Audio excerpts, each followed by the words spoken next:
আসসালামু আলাইকুম। ইনসাপ্রিয় বাদশাহ বাদশাহ মালিক শাহ সালজুকি রাজধানী নিশাপুরে অবস্থান করছিলেন। তখন মহিমান্বিত রামাজান মাসের বিদায় ঘণ্টা বাজার উপক্রম। রামাজান শেষে তিনি রাজ্যের সর্বত্র পরিদর্শনের জন্য পরিকল্পনা গ্রহণ করলেন। তার ইচ্ছা ছিল যে তিনি ঈদের পরে সফরে বের হবেন। সুতরাং 29শে রামাজানে তিনি তার মন্ত্রীবর্গ ও সাথীদের নিয়ে চাঁদ দেখতে বের হলেন। কিছু আমলা হইচই শুরু করে দিল, চাঁদ উঠেছে বলি। যদু বাদশাহ ও তার দায়িত্বশীল ব্যক্তিবর্গ চাঁদ দেখেননি, কিন্তু বাদশার অভিপ্রায় জেনে সবাই আগামীকাল ঈদের ঘোষণা দিল। ইমামুল হারামাইন আবুল মা আলী তদানীন নিশাপুরের প্রধান মুফতি ও বিচারপতি ছিলেন।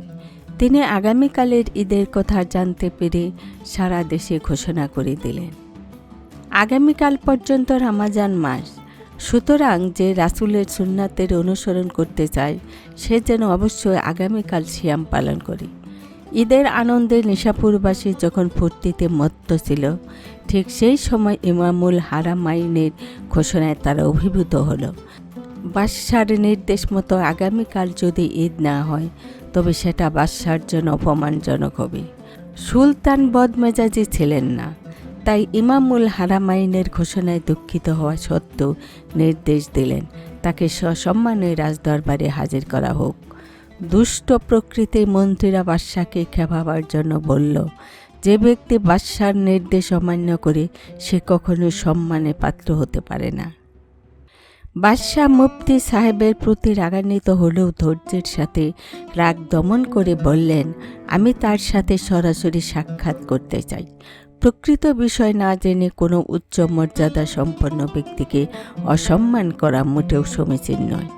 বিচারপতির নিকট শাহী পয়গাম পাঠানো হলো।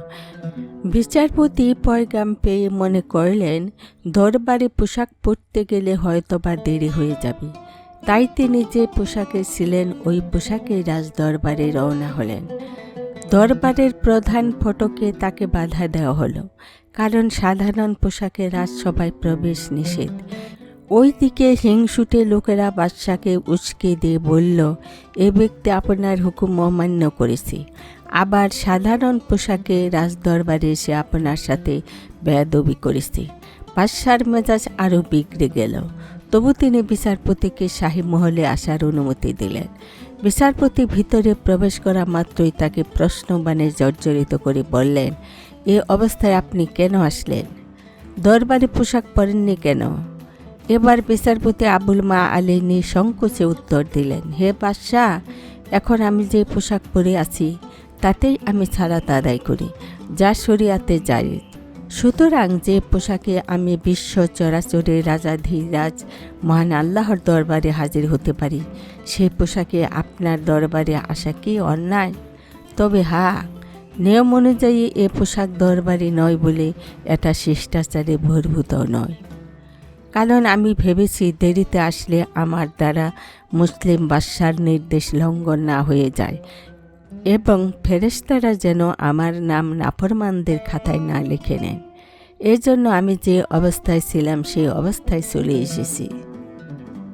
বাদশাহ বললেন, যদি ইসলামী বাদশার আনুগত্য করা অবশ্য কর্তব্য হয়, তাহলে আমার নির্দেশের বিপরীতে ঘোষণা দেওয়া হলো কেন? বিচারপতি বললেন, যেসব বিষয়ের নির্দেশ বাদশার উপর ন্যস্ত সেসব ব্যাপারে বাদশার আনুগত্য করা আবশ্যক, কিন্তু যেসব বিষয় ফতোয়ার উপর নির্ভরশীল তা অবশ্যই পবিত্র কুরআন ও সহিহ হাদিসের মানদণ্ডে হতে হবে। সুতরাং বাদশাহ হোক বা অন্য কেউ হোক, আমার কাছে জিজ্ঞেস করা উচিত ছিল এবং শাহী নির্দেশ সারি বিধান অনুযায়ী হওয়া আবশ্যক ছিল। প্রধান বিচারপতি মুফতি আবুল মা আলীর বক্তব্য শুনে বাদশার রোষের অনল নিভে গেল। ইমাম সাহেবের দৃঢ় চিত্ততা ও সাহসিকতার পরশে বাদশার হৃদয় মালঞ্চে খুশি ও প্রীতির ফুল ফুটল। তিনি ইমাম সাহেবের সাথে আলিঙ্গন করলেন এবং ঘোষণা করলেন, আমি যে নির্দেশ দিয়েছিলাম তা ভুল ছিল। প্রধান বিচারপতির ফায়সালাই সঠিক। শিক্ষা: আলেম ওলামা যদি সততা ও রাসূল সাল্লাল্লাহু আলাইহি সাল্লামের আদর্শের উপর অবিচল থাকেন, তাহলে সরকার তাকে সম্মান করতে বাধ্য হবে।